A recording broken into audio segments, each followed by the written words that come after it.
Mesdames et Messieurs les présidents de commission, Monsieur le rapporteur général de la Commission des finances et du contrôle budgétaire élargi de la Commission, des lois de la décentralisation du travail et des droits humains, vous avez mes félicitations d'ailleurs pour votre brillant rapport.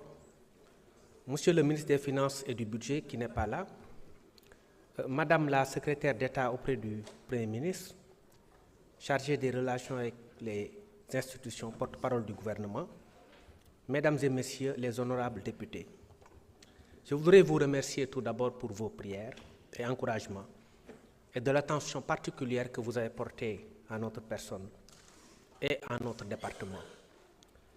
Je profite également de l'occasion pour remercier Monsieur le Président de la République, son Excellence Monsieur Bassirou Diomaye Diakhar Faye, pour sa confiance, ainsi que le Premier ministre Ousmane Sonko.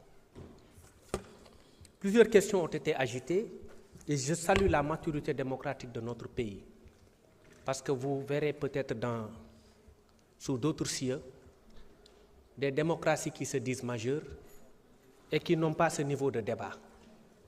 Par quelque bord que vous puissiez vous trouver, j'ai pu remarquer que les débats ont été tenus dans la sérénité, dans le respect mutuel, avec des idées très profondes, également des préoccupations qu'on essaiera de résoudre dans le cadre de notre département, également des mots qui nous vont droit au cœur, je l'ai dit tout à l'heure. Elle n'est pas malheureusement encore là. Je voulais taquiner un peu ma consoeur Aïssata Tall Sall. J'étais très content de ses conseils, de sa posture. Il a cité un ministre de l'Intérieur. À l'époque, on ne parlait pas de ministre de l'Intérieur d'ailleurs, mais ministre de la Police, chez Napoléon. C'était du temps de Napoléon, où Joseph Fouchot était ministre de l'Intérieur, et Aïssata parlait un peu de la synthèse qu'il faut entre la force et l'intelligence. Je crois qu'elle me connaît suffisamment calme et réfléchie pour savoir que je mesure la pleine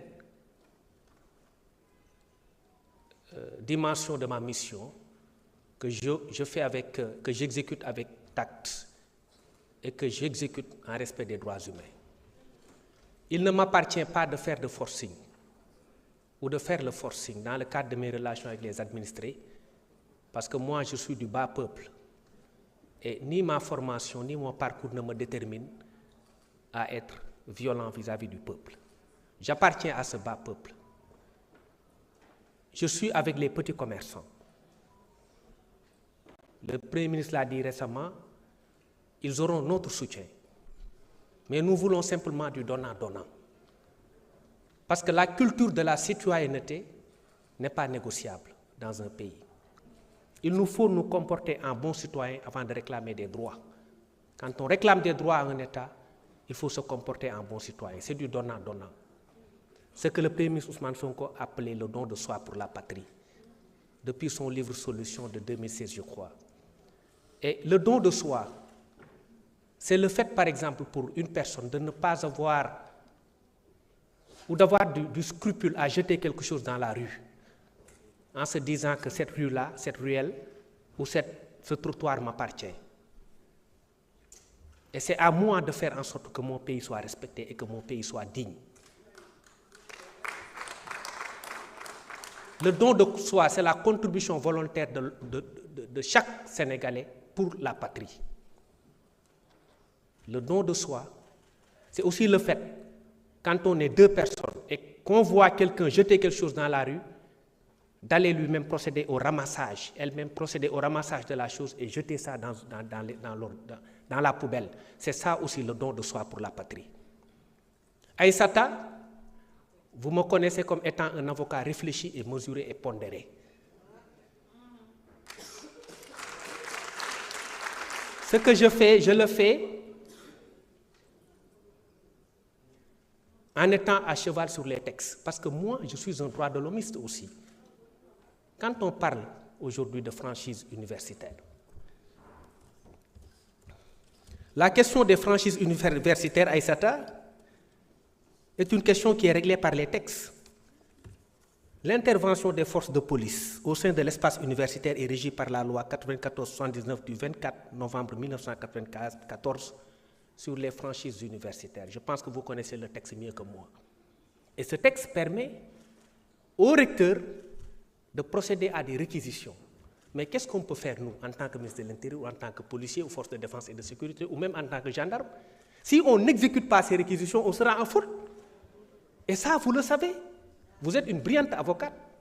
Et vous en avez formé plus d'eux. Vous connaissez le contenu de la loi. Vous savez parfaitement que l'autorité ne peut pas ne pas se soumettre à la réquisition du recteur qui a des pouvoirs propres qu'il détient du fait de cette même loi du 24 novembre 1994 sur les franchises universitaires et qui ne nous laisse pas de choix. Parce que l'université aussi n'est pas une zone de non-droit. Quand on commet un meurtre à l'intérieur de l'université, on ne peut pas, sous prétexte parce qu'on est à l'intérieur de l'université, qu'aucune personne ne doive intervenir dans l'enceinte universitaire pour arrêter le déroulement de cette infraction-là.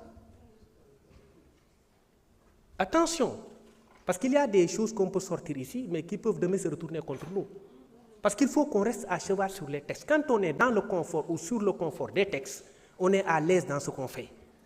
Parce que c'est la loi qui nous protège tous. Elle est de portée générale et impersonnelle. Tant qu'on est à cheval sur les textes, on est à l'aise de défendre nos positions. Maintenant, dans l'application, on peut voir comment gérer la situation. Et c'est le cas ici à l'université. Quand le recteur demande l'intervention des forces de défense et de sécurité, le policier qui refuse ou le ministre de l'Intérieur qui refuse est en faute. Nous, on ne peut pas être en faute vis-à-vis de la loi. Parce qu'on connaît la loi, on ne peut pas violer la loi.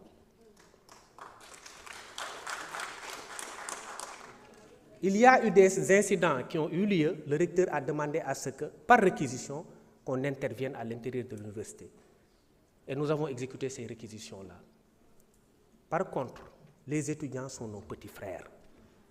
Moi, je suis toujours étudiant parce que j'étudie toujours, je vais à la fac. Moi, je suis un éternel étudiant. Et j'épouse tout le temps la cause des étudiants. Et j'ai même programmé une visite dans le campus universitaire pour aider à nettoyer le campus. Et là, je félicite l'ancien directeur du cours qui a fait un excellent travail dans le cadre de vie à l'intérieur de l'université. Je vous l'ai dit la fois dernière en commission, mais vous étiez absent. Parce que c'est de cela qu'on a besoin. C'est de cela qu'on a. Et par quelque obédience qu'on se trouve, il est bon quand quelqu'un a du mérite ou qu'il a fait une chose, qu'on reconnaisse cette chose-là. Moi, je suis honnête et je me veux généreux. Voilà. Maintenant, la situation étant comme elle est, les choses se sont calmées. Les étudiants, comme je l'ai dit, sont nos petits frères. Pour moi, et sont nos enfants pour d'autres. Moi, je demande au recteur de lever la présence universitaire aujourd'hui même. Parce que j'ai vu que c'est une condition pour la cessation de la revendication estudiantine. Pour moi, la paix étant revenue à l'intérieur de l'espace universitaire, je peux quand même demander au recteur de le faire, même s'il a des pouvoirs propres.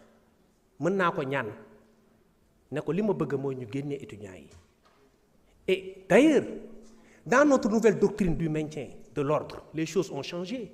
Parce que man tamit démb fii la ma fekk hein. Et j'étais au cœur du combat.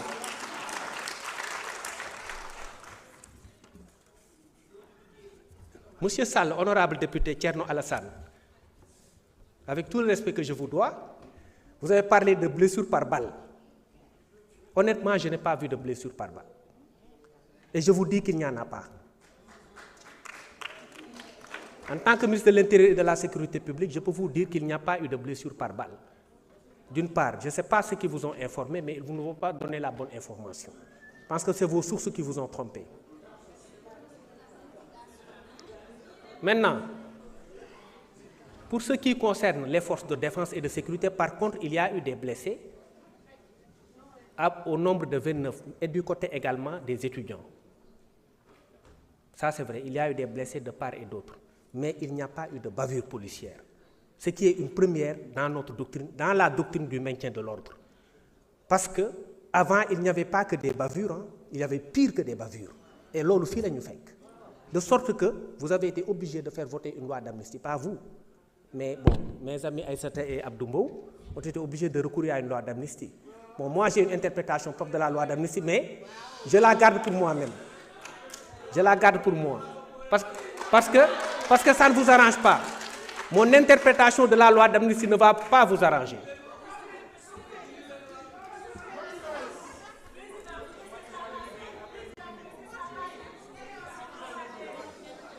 Il n'y a pas eu de bavure. Et dans la nouvelle doctrine du maintien de l'ordre, et je rappelle que la réquisition n'implique pas l'usage d'armes à feu. J'ai moi-même convoqué mon état-major pour leur dire, point d'armes à feu à l'université, même si on devrait exécuter les réquisitions du recteur. Parce que moi, je veux défendre les droits des étudiants, comme je veux défendre les droits des forces de défense et de sécurité, parce qu'ils sont tous frères. Je ne veux pas de bavure, et je ne veux plus de bavure dans ce pays. Et il n'y en a pas. Et la preuve, c'est qu'il n'y a, au-delà des bavures, il n'y a pas d'arrestation. Est-ce que vous l'avez remarqué? Il n'y a pas d'arrestation. Mais il y a de cela 3 ans, on vous aurait arrêté terrorisme, instruction.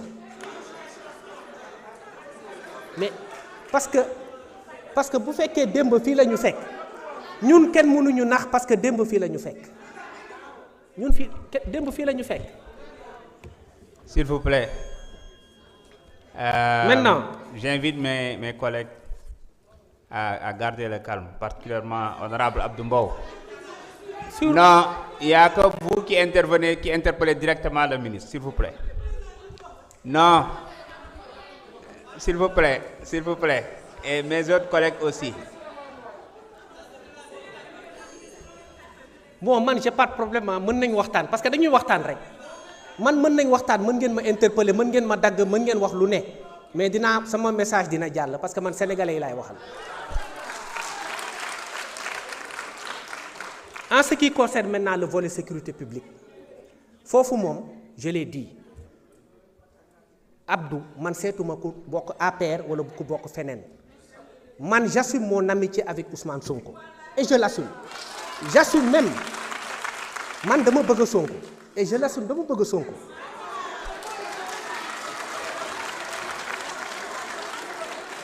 waaye terewuma ma nekk ministre de l'intérieur de tous les Sénégalais, même des gens de l'autre côté. te sécurité naa leen ko assurer yéen nit ba mu mat sëkk. keroog bi ñuy def meeting dañu am ay renseignements yu remonté ñu ne meetingu Pastef bi dina drainer au moins 300 000 personnes au moins. am ñu ne woon dañu jël option à quelques mètres de là ñu ne dañuy def meeting. On a demandé à ce que ñu délocaliser ko parce que interdiction yi ñun dañ ko bëgg a dépasser parce que démocratie bi dafa war a souffler parce que ñun loolu lañ xam loolu lañ jàng ci loolu lañ nàmp. léegi ñooñu dëgëral ne dañuy toog def meeting ñu ne leen délocaliser leen ko parce que meeting boobu ba tey interdiruñ ko dañu ne leen ñu délocaliser ko pour des raisons de sécurité et de leur propre sécurité. ñu bañ mais bi ñu gisee foule bi xam nañ lu tax ñun ñu waxoon leen ngeen délocaliser ko. donc ñun dinañ am ay éléments yoo xam ni pour la propre protection des Sénégalais nanguñ ku ñuy saaga ak ku ñuy ŋàññi dañ koy jël dañ koy nangu amul problème mais dañ leen war a protéger mooy foo leen mënti bokk dañ leen tey boo amoon ku dugg sa kër di agressé dama fara yónni ay nit ñu protéger la. moo tax ma ni man je suis le ministre de l'intérieur de tous les Sénégalais moo tax ma ni leen yéen député yi bu leen demander benn rendez-vous par écrit di parce que bi ma ñëwee dama gis loolu mais loolu du yoon député warul demander rendez-vous pour gis ministre da ngeen may woo ma recevoir leen parce que yéen wax naa leen ko keroog commission suffrage universel moo leen jox seen toogaay fii man ab décret rek moo fi bàyyi yéen ñu ëpp légitimité ak foo leen mënti bokk te ngeen bokk Pastef wala ngeen bokk feneen yéen ñu ëpp légitimité parce que ñun décret moo ñu fi bàyyi. léegi bu dee aspect sécurité bi gis ngeen ni depuis quelque temps dëkk bi dafa commencé am sécurité loolu moom nañ ko nangu te sécurité bi pour ñun ñëpp la quand on parle de désencombrement da ngay gis ñoo xam ne dañ koy politiser mais yooyu c'est des questions citoyennes kenn waru ko politiser parce que ñun ñëpp ñoo ko bokk. am na benn ministre boo xam ne defe naa takku wàllu la bokk wax na fi wax bu rafet mu ne lii question citoyenne la parce que des questions de sécurité publique kenn du ko politiser kenn du ko foyer c'est comme les questions de défense nationale.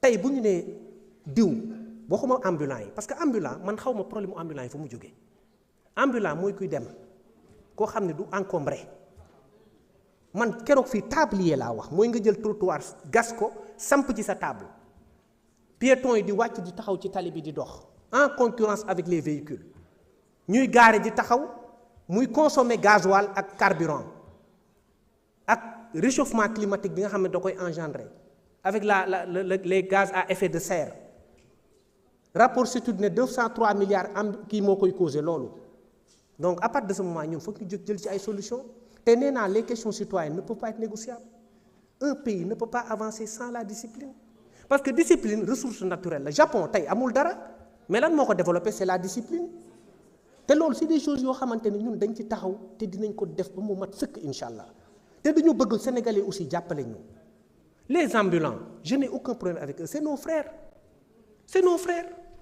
le petit commerce yàlla xam na ne bëgguñu ko laal am na marché yi boo leen xoolee amul benn marché boo xam ne lu dul marché boo xam ne dañ ci war a ubbi yoon brigade des sapeurs-pompiers jàll pour bu incident amee loolu rek moo tax ñu laal marché mais directeur général de l'administration territoriale mu ngi nii William Manel il faut épargner wax naa ko les zones marchandes mais zone marchande bokkul ak loo xam ne dañ ko transformer en marché rond-point Liberté 6 du zone marchande parce que dañ ko transformer en marché Colobane marché la mais est-ce que laal nañ ko kenn laalu ko Colobane dañ ko jéggi dem ci nga xamante ni dañu jàppoon ne ay màññaa la ñu fa nekk ñu dégager leen bàyyi marché bi kenn du ko laal pour le moment parce que xale yi dañ leen war a utal d'abord fu ñu nekk wax nañ ko dañ leen war a recaser d'accord je suis d'accord utal leen fu ñu nekk mais nga jël sa table teg ci kaw trottoir wala ci buntu kër jàmbur honorable député PG Aliou Ndao wax na ko tey ku taxawoon sa buntu kër toog ñëw rek teg fa table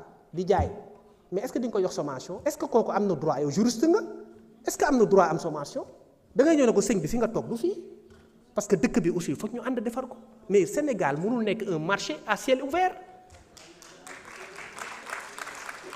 moo tax may woo ambulants yi ak tabliers yi di leen woo nañ ànd defar dëkk bi wax naa ko keroog on a des réponses pénales yoo xam ne ñun duñ ko mettre en œuvre moi je connais les lois il y a la loi de 67 il y a la loi du 20 décembre 75 qui interdit certaines activités dont les leurs mais appliqué wuñ ko parce que dose d'humanité lañ ciy def parce que dañu xam ne dëkk bi métti na dañ leen di accompagner mais lu mu métti mën nañ jaay ba pare bokk defar dëkk bi ban marché lañ fi nettoyer Sénégal amul mais est-ce que loolu du leen choqué amul benn marché presque bu amul marché boo xam ne dafa am ay heure sax amul te marché war na am ay heure war na am ay jours yoo xamante ni dañ koy nettoyer ñu dem am na marché yoo xam ni marché àjjuma loon bi ma nekkee Gueule Tapée léegi marché bés bu ne la nga jóge fa dem marché Liberté 6 marché samedi léegi bés bu ne la ñu bàyyi mu jàll après c'est un comportement boo xam ne dañu dem ba tolérer ko mu yàq nag suñu cadre de vie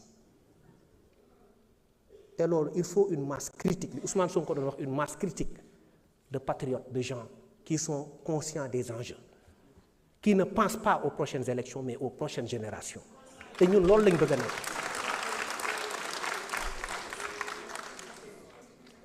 sur les questions de sécurisation des espaces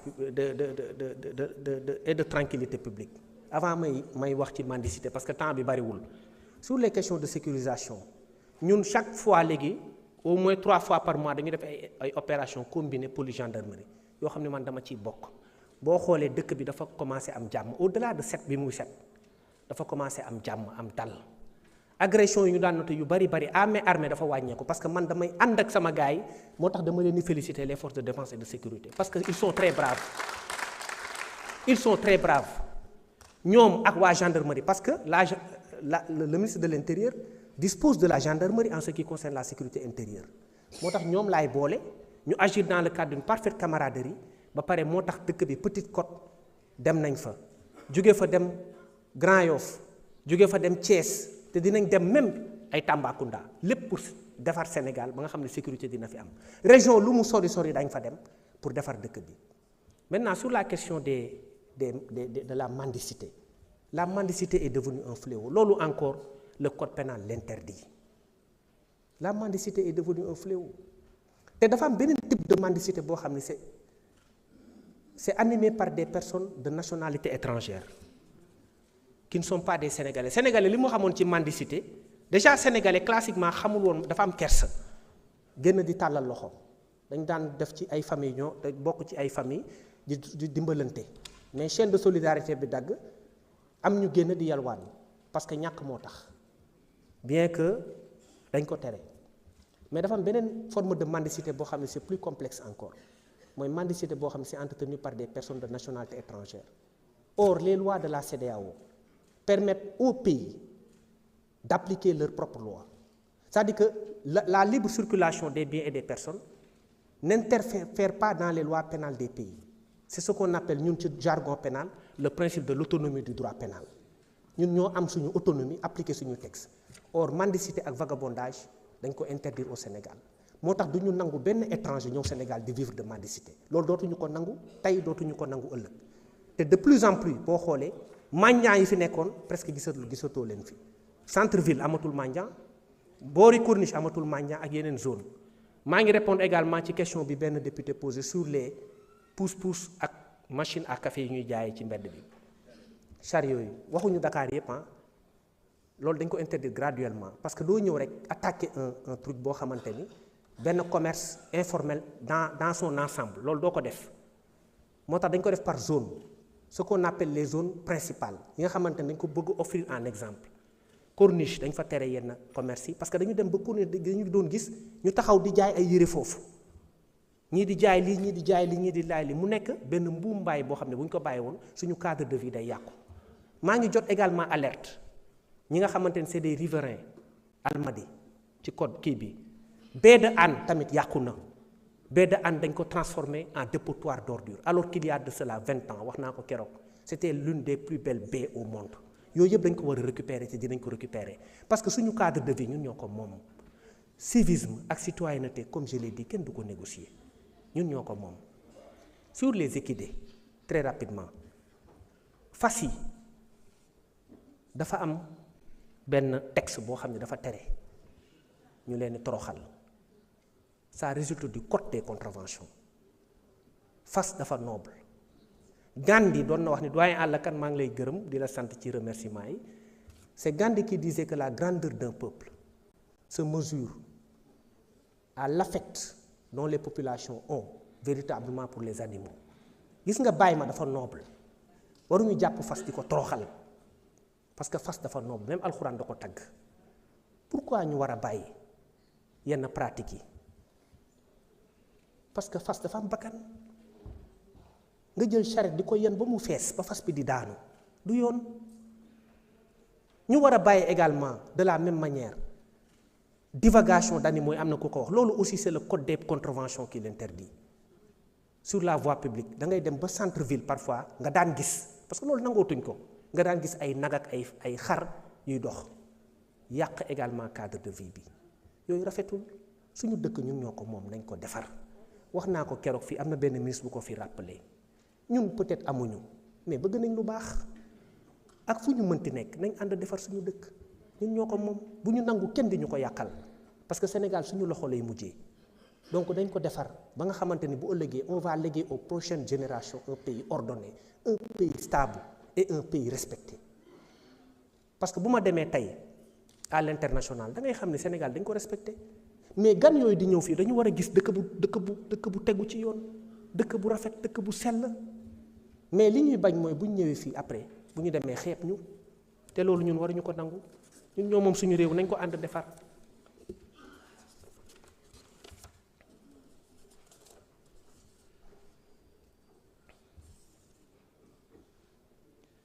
Sur les questions de fraude documentaire am na ku ko fi wax il a raison fraude documentaire dafa nekk une atteinte à